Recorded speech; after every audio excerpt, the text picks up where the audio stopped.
ನಮಸ್ಕಾರ. ನಮಸ್ಕಾರ. ಜಯಧ್ವನಿ ಕಾರ್ಯಕ್ರಮಕ್ಕೆ ಸ್ವಾಗತ.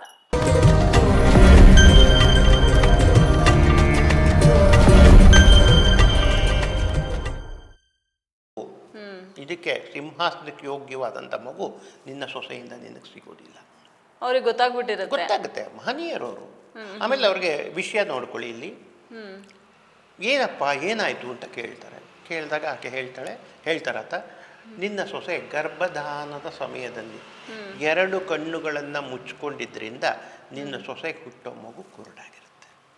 ಪಾಪ ಸತ್ಯವತಿಗೆ ಇದು ಮಾಡಿಕೊಂಡು ಏನು ಪ್ರಯೋಜನ ಇಲ್ಲ, ಜೀರ್ಣಿಸ್ಕೊಳ್ಳೋಕ್ಕಾಗದೇ ಇರುವಂತ ವಿಷಯ ಬಂದ್ಬಿಡುತ್ತೆ. 2 ಕುರುಡಾಗಿರುತ್ತೆ. ಅಯ್ಯೋ, ಕುರುಡನ್ನ ಸಿಂಹಾಸನದ ಮೇಲೆ ಕೂರಿಸೋಗಿಲ್ಲ. ಈಗಾಗಲೇ ಒಂದ್ಸರಿ ದೇವಾಪಿಯಿಂದ ಕೂರಿಸಿ ರಂಪಟಾಗಿದೆ. ಹೌದು. ಮತ್ತೆ ಕುರುಡನ್ನ ತೆಗೆದು ಸಿಂಹಾಸನದ ಮೇಲೆ ಕೂರಿಸೋದು ಅದು ಆಗದೇ ಇರೋದು. ಈಗ ಏನು ಮಾಡೋದು? ಇನ್ನು ಬೇಡ್ಕೋತಾರೆ, ಇನ್ನೊಬ್ಬಳು ಸೊಸೆ ಇದ್ದಾಳೆ, ಅವಳಿಗಾದ್ರೂ ಮಾಡಿಬಿಡು, ಅವಳಿಗೊಂದು ನಿಯೋಗ ಮಾಡಿಕೊಡು. ಅವ್ರು ಹೇಳ್ತಾರೆ, ಇಲ್ಲ ಇದು ತಪ್ಪಾಗುತ್ತೆ, ಧರ್ಮ ವಿರೋಧಿ ಆಗುತ್ತೆ, ಬೇಡ. ಇಲ್ಲ, ಸಿಂಹಾಸನದ ಮೇಲೆ ಕೂರ್ಸೋಕ್ಕೆ ಯಾರು ಒಬ್ರು ಬೇಕು, ದಯವಿಟ್ಟು ಇಲ್ಲ ಅನ್ಬೇಡ, ಇದನ್ನು ಮಾಡಿಕೊಡು. ಸರಿ ಆಯಿತು ಅಂತ ಒಪ್ಕೋತಾರೆ. ತಾಯಿ ಹೇಳಿದ ಮೇಲೆ ಒಪ್ಕೋಬೇಕಾಗತ್ತೆ. ಈಗ ಅಂಬಿಕೆದಾಗಿದ್ದು ಅಂಬಾಲಿಕೆನ ಆ ದಿನ ಕಳಿಸ್ತಾರೆ. ಆದ್ರೆ ಇದು ಧರ್ಮ ವಿರೋಧಿ ಅಂತ ಗೊತ್ತಿದ್ರು ಮತ್ತೆ ಮಾಡ್ತಾರೆ. ಅಲ್ಲ, ಏನಾಗ್ತದೆ ಅಂದರೆ ಕರ್ತವ್ಯ ಮುಖ್ಯವಾಗ್ತದೆ. ಧರ್ಮ ಯಾವಾಗ ಲಂಪಟತನ ಆದರೆ ನಿಮಗೆ ಧರ್ಮ ವಿರೋಧಿ, ಅದು ಇಲ್ಲಿ ಲಂಪಟತನ ಇಲ್ಲ, ಎಲ್ಲೂ ಧರ್ಮ. ಇದು ಭೀಷ್ಮವ್ರಿಗೂ ಗೊತ್ತಾಗುತ್ತಾ? ಭೀಷ್ಮವ್ರಿಗೆಲ್ಲ ಗೊತ್ತು. ಆದರೆ ಇದು ಅಂತಃಪುರದಲ್ಲಿ ನಡೆಯುವ ಘಟನೆ. ಭೀಷ್ಮರು ಭಾಗವಹಿಸೋದಿಲ್ಲ, ಏಕೆಂದರೆ ಒಬ್ಬ ಗಂಡಸು ವ್ಯವಸ್ಥಿತವಾಗಿ ಗೌರವ ಹೊರಗಡೆ ಇದ್ದಾರೆ. ಅವರು ಭೀಷ್ಮರಿಗೆ ನಡೀತಿದೆ ಗೊತ್ತು, ಮೊದಲೇ ಮಗು ಕುರುಡಾಗತ್ತೆ ಅಂತ ಗೊತ್ತು, ಎಲ್ಲ ತಿಳಿತಾ ಇರುತ್ತೆ. ಆದರೆ ಭೀಷ್ಮರು ಯಾವತ್ತು ಭಾಗವಹಿಸಾಗಿಲ್ಲ. ಈ ಪ್ರಸಂಗದಲ್ಲಿ ಏನು ಭಾಗವಹಿಸ್ತಾರೆ? ಅಂತಃಪುರದಲ್ಲಿ ನಡೆಯೋ ಘಟನೆ. ಇದು ಸ್ಥಾನ ಗೌರವಕ್ಕೆ ಸಂಬಂಧಿಸಿದ ವಿಷಯ.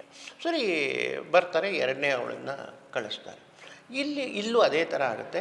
ಆತ ಗರ್ಭಧಾನ ಮಾಡುವಾಗ ಆಕೆ ಹೆದರ್ಕೊಂಡ್ಬಿಟ್ಟು, ಅದನ್ನು ತೇಜಸ್ಗೆ ಹೆದರ್ಕೊಂಡು ಮೈಯೆಲ್ಲ ಬಿಳಿಸ್ಕೊಂಡು ಬಿಡ್ತಂತೆ, ಗಾಬರಿ ಆಗ್ಬಿಟ್ಟು, ರಕ್ತ ಎಲ್ಲ ಹೀನತೆ ಆಗಿಬಿಡುತ್ತೆ ಅಂತೀವಲ್ಲ, ಹಾಗಾಗ್ಬಿಟ್ಟು ಆಕೆ ಬೆಚ್ಚಿಕೊಂಡು ಮಲ್ಕೊಂಡ್ಬಿಡ್ತಾರೆ.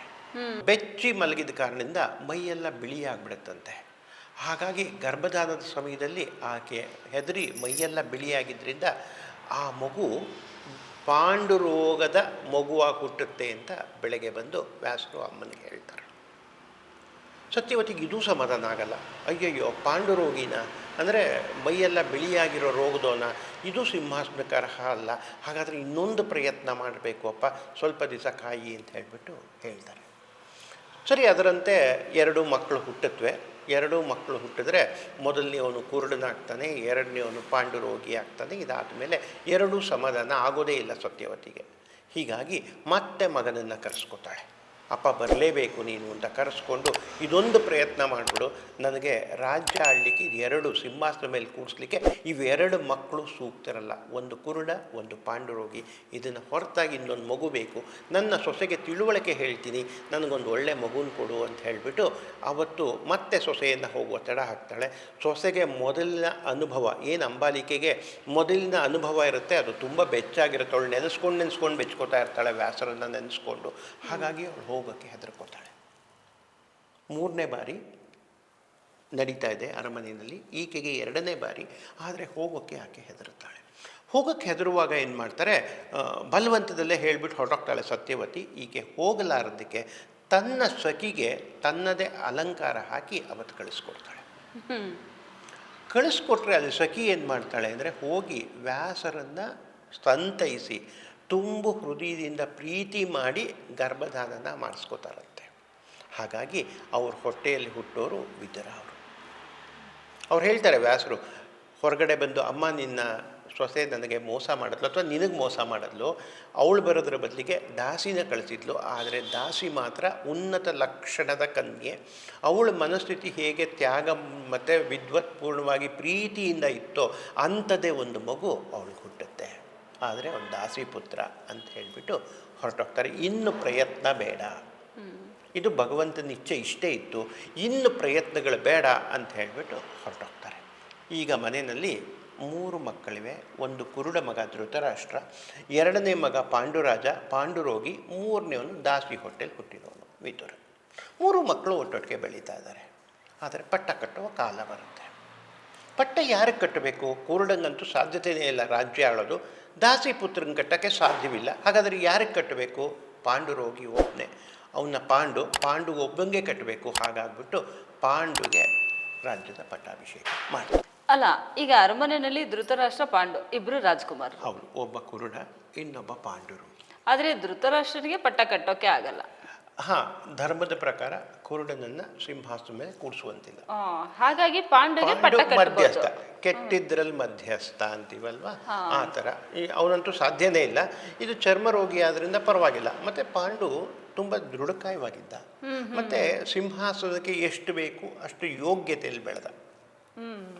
ಹಾಗಾಗ್ಬಿಟ್ಟು ಪಾಂಡುನ ಸಿಂಹಾಸನದಲ್ಲಿ ಕೂಡಿಸ್ಬಹುದು ಇರೋದ್ರಲ್ಲಿ ಅವನು. ಯಾಕೆಂದರೆ ವಿದುರ ದಾಸಿಪುತ್ರ, ಅವನಂತೂ ಕೂಡ್ಸೋಕ್ಕಾಗೋದೇ ಇಲ್ಲ. ಹೀಗೆ ಯೋಚನೆ ಮಾಡ್ತಾರೆ. ಈ ಯೋಚನೆ ಪ್ರಕಾರ ಪಾಂಡುಗೆ ಅಂತ ಒಂದು ಹಂತದಲ್ಲಿ ತೀರ್ಮಾನ ಆಗುತ್ತೆ. ಪಟ್ಟ ಕಟ್ಬಿಡ್ತಾರೆ. ಇಲ್ಲ, ಆಗತ್ತೆ, ತೀರ್ಮಾನ ಆಗುತ್ತೆ. ಹೌದು, ಕಟ್ಟು ಬಿಡ್ತಾರೆ. ಹೌದಾ? ಕಟ್ತಾರೆ. ಆದ್ರೆ ಹಿಂದೆ ಇದೇ ವಂಶದಲ್ಲಿ ಯಯಾತಿಯವರ ಒಂದು ವಿಷಯದಲ್ಲಿ ಇದೇ ತರ ಸಮಸ್ಯೆ ಬಂದಿತ್ತು. ಹೌದು, ಯಯಾತಿಗೆ ಪುರು ಮತ್ತು ಯಧು ಅಂತ ಇಬ್ಬರು ಮಕ್ಕಳಿರ್ತಾರೆ. ಪುರು ಮತ್ತು ಯಧು ಅಂತ ಇಬ್ಬರು ಮಕ್ಕಳಿರ್ತಾರೆ. ಇಬ್ಬರು ಬೇರೆ ಬೇರೆ ಹೆಂಡತಿಯಲ್ಲಿ ಹುಟ್ಟಿದವರು. ಅಲ್ಲಿ ಕೂಡ ಇಂಥದ್ದು ಪ್ರಸಂಗ ಬರುತ್ತೆ. ಆದರೆ ಆ ಪ್ರಸಂಗದಲ್ಲಿ ಇಷ್ಟು ಹೋರಾಟ ಇರಲ್ಲ. ಅಲ್ಲಿ ಶಾಪ ದೊಡ್ಡ ಕೆಲಸ ಮಾಡುತ್ತೆ. ಶಾಪಗಳ ಕೆಲಸ ಮಾಡುತ್ತೆ.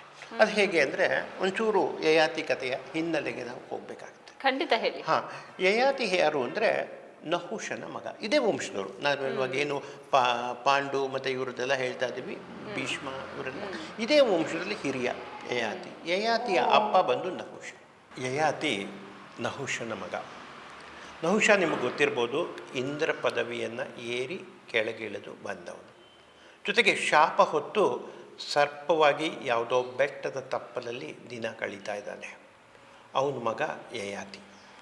ಈ ಯಯಾತಿಗೆ ಒಂಥರ ತುಂಬ ಒಳ್ಳೆ ಚಿಕ್ಕ ವಯಸ್ಸಲ್ಲಿ ಅಧಿಕಾರ ಬರ್ತದೆ. ಮತ್ತು ಇದಿದೆ ಎಂಥದ್ದು, ತುಂಬ ಶೂರ. ಹೀಗಾಗ್ಬಿಟ್ಟು ಜೀವನ ಚೆಂದಾಗಿ ನಡೀತಾ ಇದೆ. ಹೀಗಿರಬೇಕಾದ್ರೆ ಒಂದು ದಿವಸ ಅರಣ್ಯಕ್ಕೆ ಹೋಗ್ತಾನೆ ಬೇಟೆಗಾಗಿ ಅರಣ್ಯಕ್ಕೆ ಹೋದಾಗ ಬೇಟೆ ಆಡ್ತಿರ್ಬೇಕಾದ್ರೆ ಎಲ್ಲೋ ಒಂದು ಧ್ವನಿ ಕೇಳಿದಾಗತ್ತೆ. ಅಳುತ್ತಿರುವ ಹೆಣ್ಣಿನ ಧ್ವನಿ ಕೇಳಿಸ್ದಾಗತ್ತೆ. ಎಲ್ಲಿರ್ಬೋದು ಅಂತ ಯೋಚನೆ ಮಾಡಿಕೊಂಡು ಹೋಗ್ತಾನೆ. ನೋಡಿದ್ರೆ ಒಂದು ಬಾವಿ ಒಳಗಡೆ ಇಂದ ಹೆಣ್ಣಿನ ಧ್ವನಿ ಕೇಳಿಸ್ತಾ ಇರುತ್ತೆ. ಇದೇನಿದು ಬಾವಿಯಲ್ಲಿ ಹೀಗೆ ಶಬ್ದ ಬರ್ತಿದೆಯಲ್ಲ ಅಂತ ಬಗ್ಗು ನೋಡಿದ್ರೆ ಕೆಳಗಡೆ ಒಬ್ಬಳು ಹುಡುಗಿ ಇದ್ದಾಳೆ. ಹಾಗಾಗಿ ತನ್ನ ಬಾಣವನ್ನು ಬಿಟ್ಟು ಮೆಟ್ಟಲನ್ನ ಕಟ್ಟಿ ಅವಳನ್ನು ಮೇಲಕ್ಕೆ ತರ್ತಾರೆ. ಮೇಲಕ್ಕೆ ಬಂದಲು. ಇನ್ನೇನು ಅವಳಿಗೆ ಹೊರಗಡೆ ಕರ್ಕೋಬೇಕಲ್ಲ, ಆವಾಗ ತನ್ನ ಬಲಗೈಯನ್ನು ಕೊಡ್ತಾನೆ. ಬಾಮ್ಮ ಈಚೆ ಕರ್ಕೋತೀನಿ ಅಂತೇಳಿ. ಅವಳು ನೋಡ್ತಾಳೆ. ಅವನೊಬ್ಬ ರಾಜಕುಮಾರ ಅಂತ ಅರ್ಥ ಆಗುತ್ತೆ ಆ ಒಳಗಡೆ ಇರೋ ಕನ್ಯೆಗೆ. ಕೈ ಹಿಡಿದು ಮೇಲಕ್ಕೆ ಕೊಡುವಾಗ ಬಲಗೈ ಕೊಡ್ತಾನೆ, ಆಕೆನೂ ಕೈ ಕೊಡ್ತಾಳೆ. ಕೈ ಕೊಟ್ಟ ಮೇಲೆ ಕರ್ಕೋತಾನೆ ಬಾವಿಯಿಂದ. ಕರ್ಕೊಂಡ ಮೇಲೆ ಅವಳು, ನೀನು ಯಾರಮ್ಮ, ಎಷ್ಟು ಸುಂದರವಾಗಿದೆಯಾ, ಬಾವಿಗೆ ಯಾಕೆ ಬಿದ್ದೆ ಅಂತ ಹೇಳಿಬಿಟ್ಟು ಯಯಾತಿ ಕೇಳ್ತಾಳೆ. ಅದಕ್ಕೆ ಅವಳು ಹೇಳ್ತಾಳೆ, ನನ್ನ ಹೆಸರು ದೇವಯಾನಿ ಅಂತ. ನನ್ನ ತಂದೆ ಬಂದು ಶುಕ್ರಾಚಾರ್ಯರು. ನಾವು ಋಷಪರ್ವನ ರಾಜ್ಯದಲ್ಲಿ ಇದ್ದೀವಿ. ರಾಕ್ಷಸ ರಾಜ ಋಷಪರ್ವನ ರಾಜ್ಯದಲ್ಲಿ ಇದ್ದೀವಿ. ನನಗೂ ನಿನಗೂ ಇವಾಗ ಮದುವೆ ಆಯಿತು, ನಡಿ ಹೋಗೋಣ ಅಂತಾಳೆ. ಮದುವೆ ಆಯಿತಾ? ನಮ್ಮಿಬ್ಬರಿಗೂ ಮದುವೆಯಲ್ಲಿ ಅಂತ ಕೇಳಿದ್ರೆ, ನಾನೊಬ್ಬ ಕನ್ಯೆ, ನನ್ನ ಕೈನ ಹಿಡಿದು ನೀನು ಮೇಲಕ್ಕೆ ಎತ್ಕೊಂಡಿಯಲ್ಲ, ಆವಾಗಲೇ ನಮ್ಮಿಬ್ಬರು ಮದುವೆ ಆಗೋಯ್ತು. ಪಾಣಿಗ್ರಹಣ ಅಂದರೆ ಇಬ್ಬರು ಕೈಗಳನ್ನು ಹಿಡ್ಕೊಂಡ್ರೆ ಮದುವೆ ಆಗೋಯ್ತು. ಇದು ಒಂದು ವಿಧಿ ಮದುವೆಯಲ್ಲಿ. ಈ ವಿಧಿ ಪ್ರಕಾರ ನನಗೂ ನಿಂಗೂ ಮದುವೆ ಆಗಿದೆ, ನಡಿ ಹೋಗೋಣ. ಯಯಾತಿಗೆ ಮನಸ್ಸಿಗೆ ತುಂಬ ಕಷ್ಟ ಆಗುತ್ತೆ. ಇದೇನು ಇದ್ದಕ್ಕಿದ್ದಾಗೆ ಹೀಗಂತ ಇದ್ದಾಳೆ ಅಂತ. ಆದರೆ ಅವಳು ತುಂಬ ಚೆಲುವೆ, ಸುಂದರಿ ಅಂದರೆ ಅದ್ಭುತವಾದ ಸುಂದರಿ. ಅಂತಹ ಸುಂದರಿ ನಾನು ನಿನ್ನನ್ನು ಮದುವೆ ಆಗ್ತೀನಿ ಅಂದರೆ ಯಯಾತಿಗೂ ಪ್ರಾಯದ ಹುಡುಗ, ಬೇಡ ಅನ್ನೋಕ್ಕಾಗಲ್ಲ. ಹಾಗಾಗ್ಬಿಟ್ಟು ಯಯಾತಿ ಅದನ್ನು ಒಪ್ಕೋತಾನೆ. ಒಪ್ಕೊಂಡ್ಮೇಲೆ ಇಷ್ಟೆಲ್ಲ ನಡೆಯೋ ಹೊತ್ತಿಗೆ ಇವಳು ಬಾವಿಗೆ ಬಿದ್ದಿದ್ದು ಯಾಕೆ, ಏನಾಗಿತ್ತು ಅನ್ನುವಂಥ ಪ್ರಸಂಗದ ಗಮನ ಹಂಚೋಕ್ಕೋದ್ರೆ ಏನಾಗುತ್ತೆ, ಶುಕ್ರಾಚಾರ್ಯರ ಮಗಳು ದೇವಯಾನಿಗೆ ತುಂಬ ಚೆಲುವೆ, ಅದ್ಭುತವಾದ ಕಲಾವಿದೆ, ನೃತ್ಯಗಾತಿ. ಹೀಗಿರಬೇಕಾದ್ರೆ ಋಷಪರ್ವನ ಆಸ್ಥಾನದಲ್ಲಿ ಶುಕ್ರಾಚಾರ್ಯರು ಕೂಡ ರಾಜಗುರುಗಳಾಗಿ ಕೆಲಸ ಮಾಡ್ತಾ ಇದ್ದಾರೆ. ಶುಕ್ರಾಚಾರ್ಯರ ಮಗಳು ದೇವಯಾನಿ. ಆದರೆ ಆ ಬಾವಿಯಲ್ಲಿ ಯಾಕೆ ಬಂದು ಬಿದ್ದಿದ್ಲು? ಈ ಕತೆಗೆ ಒಂದು ಸಣ್ಣ ಹಿನ್ನೆಲೆ ಇದೆ, ಹೇಳಿ. ಶುಕ್ರಾಚಾರ್ಯರ ಬಂದು ರಾಕ್ಷಸ ಗುರುಗಳು. ರಾಕ್ಷಸ ರಾಜ್ಯನ ಇವತ್ತು ಋಷಪರ್ವ ಅನ್ನುವಂತಹ ರಾಜ ಆಳ್ತಾ ಇದ್ದಾನೆ. ಋಷಪರ್ವನಿಗೆ ಶರ್ಮಿಷ್ಠೆ ಅಂತ ಒಬ್ಬಳು ಮಗಳಿದ್ದಾಳೆ. ಅವಳು ಸುಂದರಿಯಾದ, ಆದರೆ ತುಂಬ ಒಳ್ಳೆಯ ಮನಸ್ಸಿನ ಹೆಣ್ಣು ಮಗಳು. ಇಲ್ಲೇನಾಗಿದೆ, ಇನ್ನೊಂಚೂರು ಹಿಂದಕ್ಕೆ ಹೋಗೋಣ. ದೇವದಾನವರಿಗೆ ಯುದ್ಧ ನಡೀತಾ ಇದೆ. ಯಾವಾಗಲೂ ನಡೆಯುತ್ತೆ, ದೇವದಾನವರು ಅದು ಯುದ್ಧ ಇದ್ದಿದ್ದೆ. ನಡೀತಾನೆ ಇರುತ್ತೆ. ಹಿಂದೆ ಅದೇ ಕಾರಣಕ್ಕೋಸ್ಕರ ಅಮೃತ ಮಥನ ಎಲ್ಲ ಆಗಿದೆಯಲ್ಲ, ಹಾಗೇನೆ ಕೂಡ ಇಲ್ಲಿ ಈಗ ದೇವದಾನವರು ಯುದ್ಧ ನಡೀತಿತ್ತು.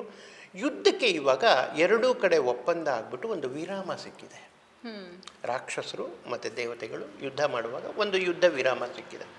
ಯುದ್ಧ ವಿರಾಮ ಸಿಕ್ಕಿದ ಸಂದರ್ಭದಲ್ಲಿ ಈ ಸಂದರ್ಭ ಇದೆ. ಈ ಸಂದರ್ಭದಲ್ಲಿ ಶುಕ್ರಾಚಾರ್ಯರು ಏನು ಮಾಡ್ಕೊಂಡಿದ್ದಾರೆ ಅಂದರೆ, ತುಂಬ ವರ್ಷಗಳ ಕಾಲ ತಪಸ್ಸು ಮಾಡಿದ್ದಾರೆ. ತಪಸ್ಸು ಮಾಡಿ ಮೃತು ಸಂಜೀವಿನಿ ವಿದ್ಯೆಯನ್ನು ಕಲ್ತಿದ್ದಾರೆ. ಮೃತು ಸಂಜೀವಿನಿ ವಿದ್ಯೆಯನ್ನು ಶುಕ್ರಾಚಾರ್ಯರು ಕಲ್ತ್ಕೊಂಡು ಅಂದರೆ ವರ ಪಡ್ಕೊಂಡು ಬಂದಿದ್ದಾರೆ. ಅದು ಹೇಗೆ ಅಂದರೆ ಸತ್ತವ್ರನ್ನೆಲ್ಲ ಬದುಕಿಸೋದು. ಇದು ಯಾತಕ್ಕೆ ಮಾಡಿರ್ತಾರೆ ಅಂದರೆ, ದೇವತೆಗಳು ಅಮೃತ ಕುಡಿದು ತಾವು ಬದುಕೋತಾರೆ. ಆದರೆ ರಾಕ್ಷಸರಿಗೆ ಆ ಥರ ಬದುಕೊಳ್ಳೋಕೆ ದಾರಿನೇ ಇಲ್ಲ. ಬದುಕಬೇಕಾಗಿತ್ತ ಅಲ್ಲ, ನಾನು ಹೇಳೋದು ಇವಾಗ ಸ್ಪರ್ಧಿಗಳು, ಇಬ್ಬರು ಪ್ರತಿಸ್ಪರ್ಧಿಗಳು. ದೇವತೆಗಳ ಶಕ್ತಿ ಏನಪ್ಪ ಅಂದರೆ ಸತ್ತೋದ್ರು, ಕೊಲೆ ಮಾಡಿದ್ರಿ ಅಂದರೆ ಆಗಲ್ಲ, ಯಾಕಂದರೆ ಅವ್ರು ಅಮರರು, ಅಮೃತ ಕುಡಿದ್ಬಿಟ್ಟಿದ್ದಾರೆ.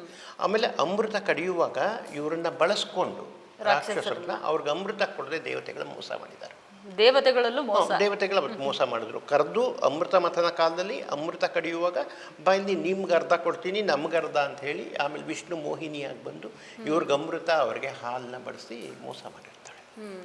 ಈ ಹಿನ್ನೆಲೆಯಲ್ಲಿ ರಾಕ್ಷಸರಿಗೆ ದೇವತೆಗಳ ಮೇಲೆ ಅಸಮಾಧಾನ, ಸಿಟ್ಟು ಎರಡು. ಹೀಗಾಗಿ ನಾನು ಏನಾದರೂ ಮಾಡಬೇಕಲ್ಲ, ಇಲ್ಲ ಅಂದರೆ ರಾಕ್ಷಸ ವಂಶ ನಾಶ ಆಗ್ಬಿಡ್ತದೆ ದೇವತೆಗಳದ್ದು ಅಂತ ಹೇಳ್ಬಿಟ್ಟು ಇವರೇನು ಮಾಡ್ತಾ ಇದ್ದಾರೆ, ಯುದ್ಧ ಮಾಡ್ತಾರೆ. ನಮ್ಮ ಶುಕ್ರಾಚಾರ್ಯರು ತಪಸ್ಸು ಮಾಡಿ, ಶಿವನನ್ನ ಕುರಿತು ತಪಸ್ಸು ಮಾಡಿ ಮೃತು ಸಂಜೀವಿನಿ ಮಂತ್ರವನ್ನು ತಂದಿದ್ದಾರೆ. ಈ ಮೃತು ಸಂಜೀವಿನಿ ಹೇಗೆ ಅಂದರೆ, ರಾಕ್ಷಸರು ಯುದ್ಧದಲ್ಲಿ ಸತ್ತು ಹೋದರೆ ಅವ್ರನ್ನ ಬದುಕಿಸ್ತಾ ಇದ್ದಾರೆ, ಮತ್ತೆ ಬದುಕಿಸ್ತಾರೆ. ಈಗ ದೇವತೆಗಳೇ ಸಾಯೋದೇ ಇಲ್ಲ, ಇವ್ರು ಸತ್ತವ್ರನ್ನ ಬದುಕಿಸ್ತಾ ಇರ್ತಾರೆ. ಹೀಗಾಗ್ಬಿಟ್ಟು ಎರಡೂ ಕಡೆ ಏನಾಗಿದೆ ಅಂದರೆ ಸಮಬಲ ಆಗ್ತಾ ಇದೆ. ಇಲ್ಲಿವರೆಗೂ ರಾಕ್ಷಸರು ಕಡಿಮೆ ಆಗ್ತಿದ್ರು, ಮೃತು ಸಂಜೀವಿನಿ ಸಿಕ್ಕಿದ ಮೇಲೆ ಅವ್ರ ಬಲನೂ ಸಮಾನವಾಗಿದೆ. ಅವರು ಜಾಸ್ತಿ ಅಲ್ಲಿ ಸಮಾನವಾಗಿದೆ ಬಲ, ಎರಡೂ ಬಲ ಸಮಾನವಾಗಿದೆ. ಈ ಕಾರಣದಿಂದ ಏನಾಗ್ತಾ ಇದೆ ಅಂದರೆ ಸ್ವಲ್ಪ ತೊಡಕಾಯಿತು. ದೇವತೆಗಳು ಯೋಚನೆ ಮಾಡ್ತಾರೆ, ಹೇಗೆ ಈ ಬಲ ಕುಗ್ಸೋದು ರಾಕ್ಷಸರ ಬಲನ. ಅದಕ್ಕೇನು ಮಾಡ್ತಾರೆ, ಬೃಹಸ್ಪತಿಯ ಮಗ ಕಚ. ನೋಡಿ ಎಲ್ಲಿಂದ ಎಲ್ಲಿ ಕತೆ ಹೋಗುತ್ತೆ ಅಂದರೆ, ಬೃಹಸ್ಪತಿಯ ಮಗ ಕಚದನ್ನು ಇಲ್ಲಿ ಕಳಿಸ್ತಾರೆ. ಅಮೃತ ಸಂಜೀವಿನಿ ವಿದ್ಯೆಯನ್ನು ಕಲ್ತ್ಕೊಂಡು ಬಾ ಅಂತ ಹೇಳ್ಬಿಟ್ಟು ಶುಕ್ರಾಚಾರ್ಯರ ಹತ್ರ ಕಳಿಸ್ತಾರೆ. ಬೃಹಸ್ಪತಿಗಳು ದೇವತೆಗಳಿಗೆ ಗುರುಗಳು. ಅಂದರೆ ವಿರೋಧಿಗಳ ಮನೆಗೆ ಬಂದು ಅಭ್ಯಾಸ ಮಾಡಲಿಕ್ಕೆ ಕಚ ಬರ್ತಾನೆ. ಸರಿ, ಬಂದ ಕಚ ಅಭ್ಯಾಸಕ್ಕೆ ಹೋಗಿ ಬಂದ್ಬಿಟ್ಟು ಗುರುಗಳ ಹತ್ರ ಪ್ರಾರ್ಥನೆ ಮಾಡ್ತಾನೆ, ಶುಕ್ರಾಚಾರ್ಯರ ಹತ್ರ, ನಾನು ನಿಮ್ಮ ಹತ್ರ ವಿದ್ಯೆ ಕಲಿಯೋಕೆ ಬಂದಿದ್ದೀನಿ ಅಂತ ಕಚ ಹೇಳಿ. ಕಚ ಯಾರು ಅಂತ ಗೊತ್ತು ಶುಕ್ರಾಚಾರ್ಯರಿಗೆ, ಗೊತ್ತಿದೆ, ಇವನು ದೇವತೆಗಳ ಕಡಿಯೋನು, ದೇವಗುರುವಿನ ಮಗ. ಹಾಗಾಗಿ ಕಚ ಎನ್ಗೆ ನಾನು ವಿದ್ಯಾಭ್ಯಾಸ ಮಾಡಿಸಿದ್ರೆ ರಾಕ್ಷಸರು ನನ್ನ ಸುಮ್ಮನೆ ಬಿಡಲ್ಲ, ಒಂದು ವಿರೋಧಿ ಶಕ್ತಿಯನ್ನು ಹೆಚ್ಚಿಸ್ದಾಗ್ತದೆ, ಅವನ ಮನೇಲಿ ಆಶ್ರಯ ಕೊಡಬಾರ್ದು. ಅಂದರೆ ಅದೇ ಮಂತ್ರ ಅವರನ್ನು ದೇವತೆಗಳಿಗೆ ಅಲ್ಲ, ಅದು ಆಮೇಲಿಂದ ಅವನ ಉದ್ದೇಶನೇ ಬೇರೆ ಆಗಿರುತ್ತೆ ಬಂದಿರೋದು. ಒಟ್ಟು ನಾನು ನಿಮ್ಮ ಹತ್ರ ವಿದ್ಯೆ ಕಲಿಯಕ್ಕೆ ಬಂದಿದ್ದೀನಿ ಅಂತ ಬರ್ತಾನೆ. ಬಂದಾಗ ಶುಕ್ರಾಚಾರ್ಯರು ಏನು ಮಾಡ್ತಾರೆ, ಬೇಡ ಅನ್ನೋಕ್ಕಾಗಲ್ಲ, ಇಲ್ಲೊಂದು ಧರ್ಮ ಇದೆ ನೋಡಿ, ಧರ್ಮದ ಮಾರ್ಗ ಎಲ್ಲೆಲ್ಲಿ ಅಂದರೆ ಇಲ್ಲೂ ಒಂದು ಧರ್ಮ ಇದೆ, ಬೇಡ ಅನ್ಬೋದಾಗುತ್ತೆ. ನೀನು ಶತ್ರುಗಳ ಕಡೆಯವನಪ್ಪ, ನಾನೇನು ವಿದ್ಯಾಭ್ಯಾಸ ಮಾಡಿಸೋದಿಲ್ಲ ಹೇಳ್ಬೋದು, ಆದರೆ ಹೇಳೋದಿಲ್ಲ. ಯಾಕೆ ಅಂದರೆ ಯೋಗ್ಯನಾಗಿ ವಿದ್ಯೆಯನ್ನು ಕಲೀಲಿಕ್ಕೆ ಸಕಲ ಲಕ್ಷಣಗಳನ್ನು ಇಟ್ಕೊಂಡು ಯೋಗ್ಯನಾಗಿರೋ ಶಿಷ್ಯಂಗೆ ನಾನು ವಿದ್ಯೆ ಕಲಿಸಲ್ಲ ಅಂತ ಹೇಳೋ ಹಾಗಿಲ್ಲ. ಈ ಕಾರಣಕ್ಕೋಸ್ಕರ ಆಯ್ತಪ್ಪ ವಿದ್ಯೆ ಕಲಿಸ್ತೀನಿ ಇರು ಅಂದ್ಬಿಟ್ಟು ಇಟ್ಕೋತಾರೆ. ಏನೂ ವಿದ್ಯೆ ಹೇಳ್ಕೊಡಲ್ಲ, ದನ ಕಾಯಕ್ಕೆ ಹಾಕ್ತಾರೆ. ಅವನು ಕಚ ದಿನ ದನ ಕಾಯಕ್ಕೆ ಹೋಗ್ತಾ ಇದ್ದಾನೆ, ದನ ಮೇಯಿಸ್ಕೊಂಡು ಬರ್ತಾನೆ, ಮನೆಯಲ್ಲಿ ಓಡಾಡ್ಕೊಂಡಿರ್ತಾನೆ. ಇದರ ನಡುವೆ ಕಚನ ಮೇಲೆ ದೇವ್ಯಾನಿ, ಇವ್ರ ಮಗಳು ದೇವ್ಯಾನಿಗೆ ಮೋಹ ಶುರುವಾಗಿ ಪ್ರೀತಿ ಆಗ್ಬಿಡುತ್ತೆ. ದೇವಗುರುವಿನ ಮೇಲೆ, ಗುರುವಿನ ಮಗನ ಮೇಲೆ ಅವಳಿಗೆ ಪ್ರೀತಿ ಆಗ್ಬಿಡುತ್ತೆ. ಪ್ರೀತಿ ಆಗ್ಬಿಟ್ಟು ಅವಳೇನು ಮಾಡ್ತಾಳೆ, ಕಚನನ್ನು ಸ್ವಲ್ಪ ಜಾಸ್ತಿನೇ ಹಚ್ಕೋತಾಳೆ. ರಾಕ್ಷಸರಿಗೆ ಇದು ಗೊತ್ತಾಗುತ್ತೆ, ಏನೋ ಬಂದ ನಮ್ಮ ಗುರುಗಳ ಹತ್ಲಕ್ಕೆ ದನ ಕಾಯಕ್ಕೆ ಹಾಕಿದ್ದಾರೆ, ಅವ್ನ ಪಾಡ್ಗೊಂಡು ಇರ್ತಾನೆ ಅಂದರೆ ಇವ್ರ ಮಗಳು ಬಂದು ಅವನ್ನೇ ಪ್ರೀತಿ ಮಾಡ್ತಿದ್ದಾಳ, ಹಾಗಾಗಬಾರ್ದು, ಇದು ತಪ್ಪಾಯಿತು, ಇದನ್ನು ಏನಾರು ಮಾಡಿ ತಡೀಬೇಕು ಅಂತ ಯಾರು ಯೋಚನೆ ಮಾಡೋದು, ರಾಕ್ಷಸರು. ಈಗ ಅವ್ರಿಗೆ ತಾನೇ ಅನ್ಯಾಯ. ಶುಕ್ರಾಚಾರ್ಯರು ತಂದಿರೋ ವರದಿಂದ ಅವ್ರು ಬದುಕೋತಿದ್ದಾರೆ. ಸರಿ, ಶುಕ್ರಾಚಾರ್ಯರನ್ನ ಗಟ್ಟಿಯಾಗಿ ಹಿಡ್ಕೋಬೇಕು, ಅವ್ರ ಸುತ್ತ ಒಂದು ಇದನ್ನ ಕಾವಲು ಇಟ್ಕೋಬೇಕು, ಇಲ್ಲ ಅಂದರೆ ರಾಕ್ಷಸರಿಗೆ ತಾನೆ. ಶುಕ್ರಾಚಾರ್ಯರಿಗೆ ಗೊತ್ತಿತ್ತಾ ಮಗಳ ಮೇಲೆ ಮೋಹ ಆಗಿದೆ ಅವನಿಗೆ? ಇನ್ನೂ ಅಲ್ಲಿವರೆಗೂ ಬಂದಿರಲ್ಲ, ಇದು ನಡೀತಾ ಇರುತ್ತೆ. ಆದರೆ ಅವ್ರಿಗೇನು ಭೇದ ಇರಲ್ಲ, ಬೇಡ ಅನ್ನಾಗಿಲ್ಲ, ಯಾಕೆಂದರೆ ತುಂಬ ಯೋಗ್ಯವಾದ ವರ. ಸರಿ, ಇದಾಗುತ್ತೆ. ಇದಾದ ಮೇಲೆ ಇವನು ಬದುಕಿದ್ರೆ ಅಲ್ವಾ ಅಂತ ಹೇಳ್ಬಿಟ್ಟು ಕಚನನ್ನು ದನ ಕಾಯಕ್ಕೆ ಹೋದಾಗ ಕತ್ತರಿಸಿ ಬಿಸಾಕ್ಬಿಡ್ತಾರೆ. ಯಾರು? ರಾಕ್ಷಸರು.